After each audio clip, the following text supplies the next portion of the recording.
We have a number 5, Neil Hodgson, the man that I'm sure is going to do well. He seemed happy with the bike as he comes up, but there is lightning here. It's getting blacker and blacker, and if it rains towards the end of this session, the whole of this event will have been rather futile, because it will have to be cancelled, because it's not fair for some of the guys to run in different conditions. Conditions have to be exactly the same. But Neil Hodgson, there he's flicking that Kawasaki. He's been happy with the way things are handling. He says he really enjoys riding it around this circuit. He feels comfortable, and having said that, he's pushing hard. So Neil Hodgson looks like he's on a good lap. We hope to get a split time and see how the first half of the lap's gone, but it's getting blacker and blacker as we wait, and we still have another 8 riders to go, 7 riders to go after Neil Hodgson. Split time coming up in a minute, and we look in the bottom of the screen, and there it goes. So he's up a little bit, but we saw Troy Koiser up at this point, and he pulled it out in the second half of the lap. So here we go with Neil Hodgson, the 24-year-old from Blackburn in Lancashire, who actually won his first ever race, his dad was telling me, at Three Sisters on a 125. So really, he ought to like this track. He said it was hard work on a Ducati, but he finds it much, much more fun sliding about in the 4-cylinder Kawasaki with the Dunlop tyres. And he certainly looks as if he's enjoying himself. It's a question of whether he can translate that twitching pleasure into actually a fast time. And it's difficult for this lap. The riders don't like it, and I can understand well, because they're going out here, they've got qualifiers, and they've really got to give it 110% on this lap. And if you go 111%, you fall down and you get hurt and you don't go out in the race. So it is important. We all know that Superpole is important. Everyone wants to be at the front of the grid, but it's not worth falling down for this. And he comes out the last corner now, over the line now, and we look at the time. It looks good. Not quite good enough, but I'm sure that will secure him into 3rd position. So Hodgson jumps Whittam. As it stands at the moment, we have Keeley on provisional pole, Corsa 2nd, Hodgson 3rd. Not a bad time, but I'm sure he'll be disappointed.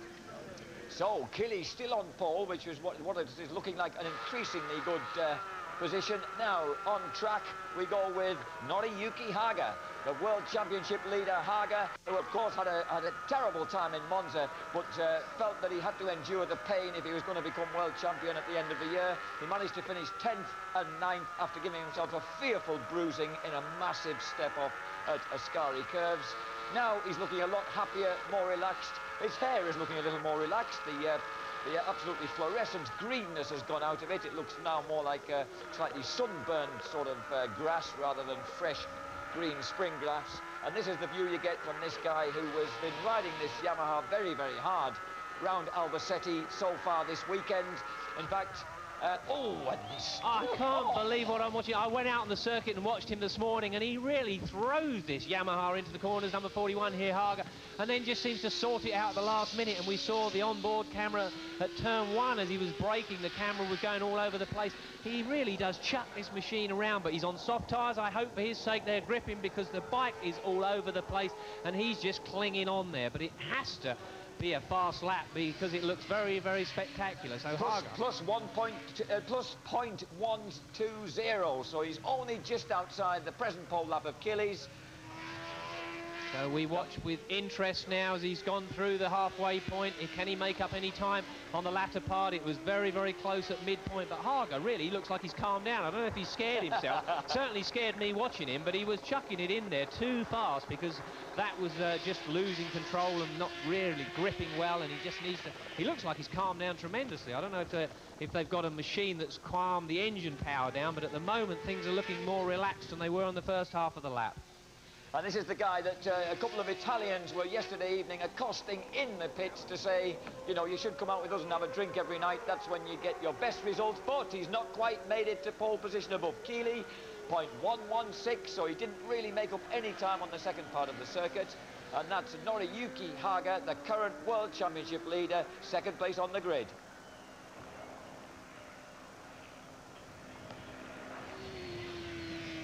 And although it's getting dark, it's still dry as we look at Scott Russell, who actually edged out for the first time this year his blazing young teammate Nori Haga.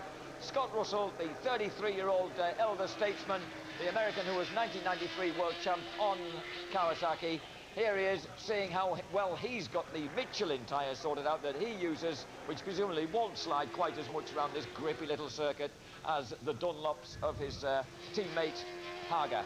I had lunch with Scott only about an hour ago, and he said he loves the circuit. As he starts his lap now, the clock's on 0 and off it goes. Number 44, Scott Russell, really enjoys the circuit. I can't think why. He's raced here 8 times, finished 3 of the races out of the 8 times and fell off the other 5. So can't imagine why he does like it, but he says he enjoys it very much and reckons he can get a good result here. He says the bike's working well, the tyres are working well, but he wasn't looking forward to Superpole, but he's looking good. Certainly looking more relaxed, or the bike is, than Haga's. It's keeping very much more in a straight line going into the corners. Scott Russell really looks to be riding this lap well at the moment. We keep an eye in the bottom of the screen as we see if he's managed to go quick on the first third of the lap, and we wait with interest to see, and he's not going bad at all. That's good time. So that's nearly as fast as Keely's time on the first half. Scott Russell then, the veteran American, 5 times winner of the Daytona 200, and here he is really laying the Yamaha down to try and get through and make himself a better starting position than he has at the moment, because at the moment, of course, he's on the second row. He could do with translating that into the front row if he possibly could. Scott uses the hand-operated rear brake, not just to de-accelerate the bike, and we saw the front come up there, but also coming out the corners in the low gears. First and second gears, they start to spin up coming out the corners, and he'll just dab that rear brake just to control the spin. It's a bit like a traction control system, but operated by Scott Russell, not by an electronic system. So he uses the rear brake to just calm the power. 160 brake horsepower, remember these machines, and not a lot of tyre to put it down. So he uses that rear brake, and the pit crew looking at the monitor now as he comes over the line, and we look with interest to see what it is, and just outside, but I think that's, it's put him down into 4th. It is so close at the top. Keely on 132.2, Haga 132.3, Corsa 132.6, and Russell 132.69 also. So just down in 4th place for Scott Russell. And 5th, Neil Hodgson, 132.705, so it's very tight. And here we have the man who won 4 races on the trot here in 93 and 94. In fact, 93, 94 and 95, he won 5 out of 6 races, and the one that he lost was in a blanket finish when he lost out to Aaron Slight on the Castrol Honda. Carl Fogarty, 1994 and 95, world champion, giving a thumbs up to his British fans as he goes around his warm-up lap, giving them a quick stand-up wheelie. Carl Fogarty, of course, the man who's happily moved house in and around Blackburn, Lancashire during the last fortnight, skipped on Ducati tests so that he could do that with using Fogarty transport. And the special rules, the red flag, it looks as if we're going to stop. We haven't got any rain apparent here as Foggy comes in, but he must have felt it around the track. And yes, the first spots of rain beginning to drop on the window in front of us here. And it looks as if Superpole, after all the excitement, is going to go right down the pan. No, we have a sign-up special rules. So I think what's going to happen now, they'll split it into 2 groups of 8. So this is not going to help Troy Corser. He won't be a happy man if we have a restart.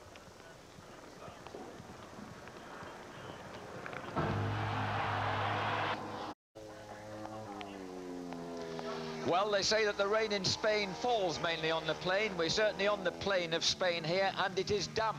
This man, Carl Fogarty, after a 15-minute hiatus in Superpole, he's the first of the last 5 to come out. He's on intermediate tyres. There is still a very light drizzle in the air, nothing that's completely dampened the track, but enough, I'm sure, to make the track just a little queasy under his wheels. He's the first of 5 men, Foggy, Yanagawa, Edwards, Slight and poleman Lavia, who've got to go out and do their darndest in these conditions to see if they can best. And Fogarty off straight away. Foggy goes down, and that was exactly the risk of sending them out under these conditions, wasn't it, Steve Parrish? Yeah, he's not going to be a happy chap. The only good news for Carl Fogarty is, and it is good news, is that they've split it into 2 groups of 8. Carl Fogarty now will... He could have gone down to the 4th row, so Carl Fogarty is not going to be happy. There is already mutiny within the camp here. They don't like the Superpole. These conditions haven't helped at all because people have got to go out and try to go fast. As Carl Fogarty was just getting his tyres warmed up, you were right, Jack, he was on intermediate tyres. It looks like Carl Fogarty will go down to the 2nd row of the grid, and here we are watching as he comes in. He's just really just tipping it in quite gently, but it's been raining on some parts of the circuit more than others, and as he just tips it in there, you can see the front's gone, the whole bike started to slide, and basically he's lost the plot, and he decides, I'm getting out of here, and he's just lost the front end of that Ducati and lost the whole plot.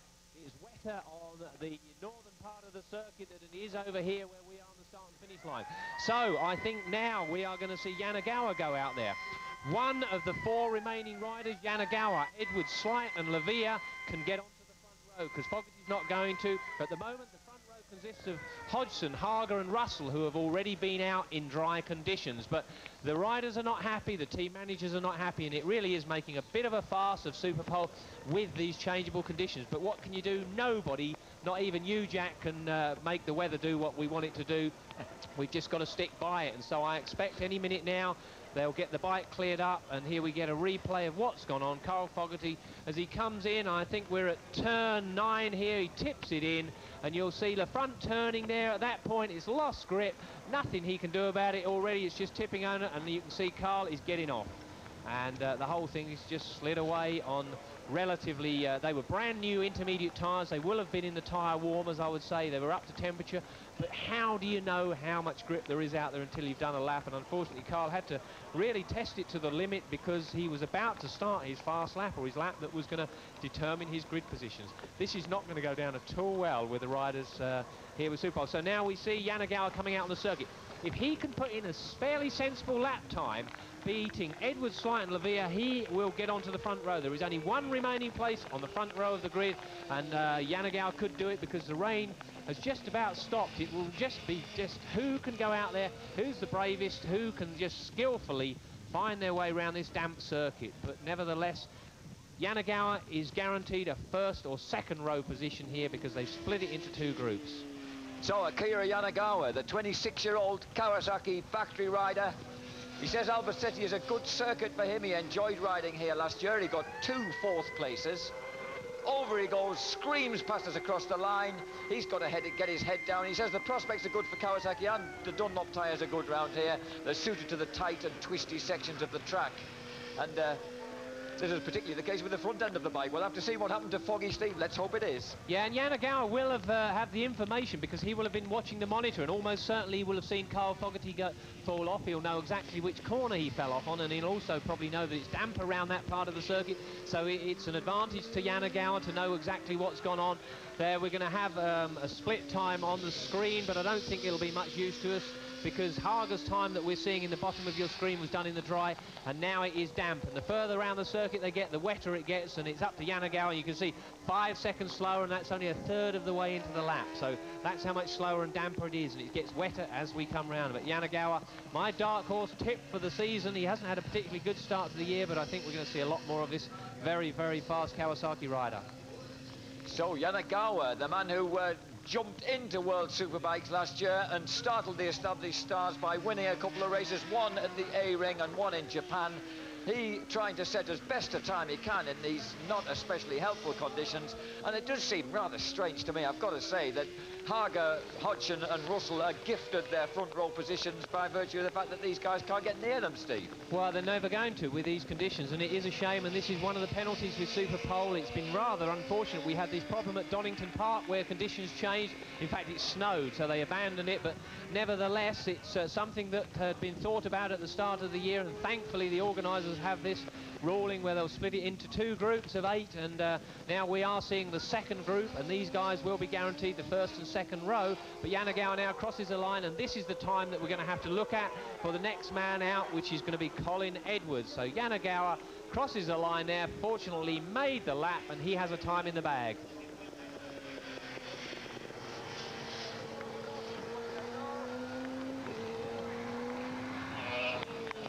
And now we move on to Colin Edwards, the man who startled us with those 2 fine victories in Monza 2 weeks ago. His confidence is sky high, even though he dropped it right at the end of time qualifying when he was on his prospectively fastest lap during training earlier today. But the problem is, of course, how much of a protest do you make? I got a feeling that Yanagawa's plus 19 seconds, Steve, was actually a bit of a protest lap. He really wasn't putting in very much effort at all. It was a sort of, I don't think I should be out here, I just want to stay upright lap. And I think you're exactly right. And Colin Edwards crosses the line there. He put his hand up to indicate it's raining again, and we can see on the window outside our commentary point here in Albacete that it is raining. It's not raining hard, and it does seem, if you look at the riders, it seems that the first third and the first half maybe of the circuit is a lot drier than the second part of it. Now, what tyres has Colin Edwards got on? I really reckon you might as well go for heavily cut tyres, because it doesn't matter, you're not going to shred them in one lap. You want the softest, stickiest rubber you can get with quite a few grooves in it. bike to keep the heat in these tyres, and there's no problem as far as endurance, and it looks to me like he's actually got wet tyres on, so I wouldn't be at all surprised if he has. Colin Edwards has gone for the full wet tyres, and he'll be just trying to stick a lap in. This man we could see on the, and look at this, his time again is +5 seconds, similar time to what we saw from the earlier rider from Fogarty, sorry, I beg your pardon, from Yanagawa. So again, conditions pretty much the same, but it'll be the final time when he crosses the line. If it's better than Yanagawa, then we could see Colin Edwards on the front row. And Yanagawa, of course, lost about an extra 14 seconds in the second half of the lap. He really was crawling for the second half of the lap. Colin Edwards, who his team boss Neil Tuxworth says that the Michelin have got some great tyres sorted out for Superpole for Castrol Honda that only last 3 to 5 laps. They're very, very sticky, and hopefully what Colin's got on are the wet weather versions of those, Steve, so that they should certainly last the 2 laps that he's got to do. But he's got to try and beat the 1:52.128 that was almost a super mono lap put in by Yanagawa on the Kawasaki. Edwards too being very conservative, but I don't think he's been that conservative because he's already into the last turn, sweeping round towards us now, and now he can gas the bike. He's got all this time to cruise across the line. He snicks the possible front position, the last position on the front row alongside Haga, Russell and Hodgson. And just ignore those times you're seeing on the screen because it doesn't mean anything, those times. It doesn't put him down into 15th place because it's been split into 2 groups. Everything will become clear at the end, I'm quite sure, and I quite hope. But now we get to see Aaron Slight. He will shortly be out on the circuit, and he'll be going for a quick time. But how hard do you push? One never really knows. It is very, very difficult. So we wait, and Aaron Slight, number 111, out on the circuit. I'm sure he'll have full wet tyres on as well. He will have had a bit more of an advantage over Edwards in the fact that his tyres have been in the warmers for a bit longer. They'll be a bit hotter. Edwards will have seen, we see in the background there, Carl Fogarty's bike. That's just as you come into the chicane, which is 2 corners before the end of the lap. So now Aaron Slight comes round. He'll come up towards the last corner, coming into our view now gingerly round this corner, which is a 2nd gear corner. Really just to fire it out of this corner now, because if he can cross the start and finish line fast, then you get a good time in. But so Aaron Slight starts his lap now. Aaron Slight, who started off as a kid riding an 80cc motocross bike that his uncle loaned him, riding it around a 2-acre patch of land adjacent to his parents' house. And he spent about the first 3 or 4 years being compelled to stay in 2nd gear by a very anxious pair of parents until they couldn't be bothered watching him any longer. He promptly notched it up to 4th gear, stuffed it through the fence, and proved that he was going to be a racer. He said he didn't even dare go in and tell his mum what he'd done, but he finally managed to free the bike from the fence, and once he was unfettered, then the racer in him meant that when he actually started racing, his first race ever on a 250 Yamaha in 1984, he won, and he became New Zealand 250cc production champ the following year. Right, now Slight, in fact, slower in the first half. The other riders, both Edwards and Yanagawa, were +5 seconds. Slight even slower, and you could see those wet tyres because where it is at the moment, it's not particularly wet, and they're really working hard. And that was Colin Edwards, if you heard in the background, coming down the pit lane on the back wheel, and he's supposed to be doing 50 kilometres or 80 kilometres now. He'll probably get a fine. He's not a happy chap. He's coming in the pit lane, but we're on with Aaron Slight, and he looked to be slower on the first half of the section, or the first half of the lap. He's on 4 wet tyres. The circuit doesn't look particularly wet. You can see the bike slide, and that is the wet tyre on the dry track. That wasn't the wet conditions. He was just lighting up that rear tyre. Remember, when you've got a wet tyre, you've probably only got something like half the amount of rubber on the track, because where you've got the cuts and where you've got the blocks, there is no rubber, and so you've only got something like 50% of the amount of rubber on the track, and that was just lighting it up. That was wheel spinning a wet tyre on the dry circuit. So it has stopped raining. The track is dry, and Slight coming towards the end of the lap now. And I think this is going to be a very slow time again, Steve, because he has been ever so cautious, Aaron. And he's certainly going to be off the front row of the grid, behind his teammate. And 5th place, first of the 2nd row men for Aaron Slight, with just Gregorio Lavia to come. What a big test for him.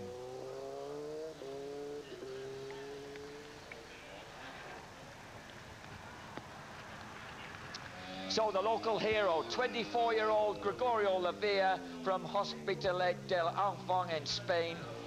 only been racing for 7 years, and the local crowd were really enthused when this fella, the tall, swarthy, handsome Spaniard, took pole position, or at least provisional pole position, during qualifying today. I wonder how much of the race ahead he'll have on him, Steve. How desperate do you think he'll be to get onto that front row of the grid? Will he be making a big effort? Because the fact is that he can't possibly get pole position, bless him, but he could get that 4th place on the front row. Yeah, there is still 1 place up, and at the moment he needs to beat the time of Edwards, which is a 1:48.123, to get him on the front row.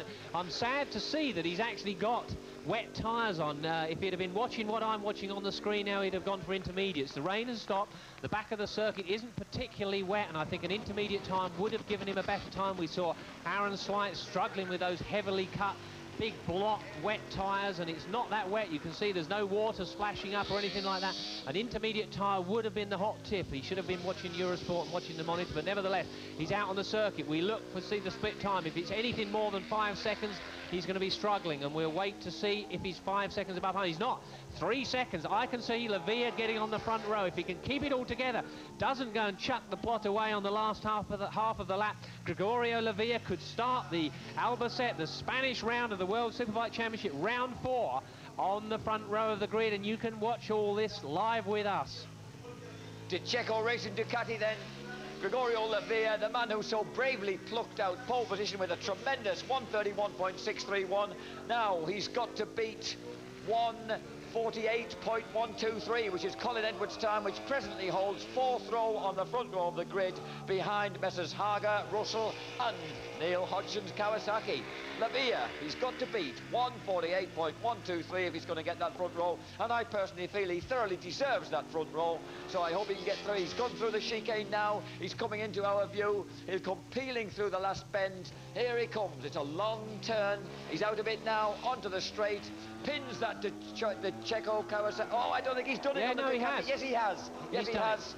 1:43.602.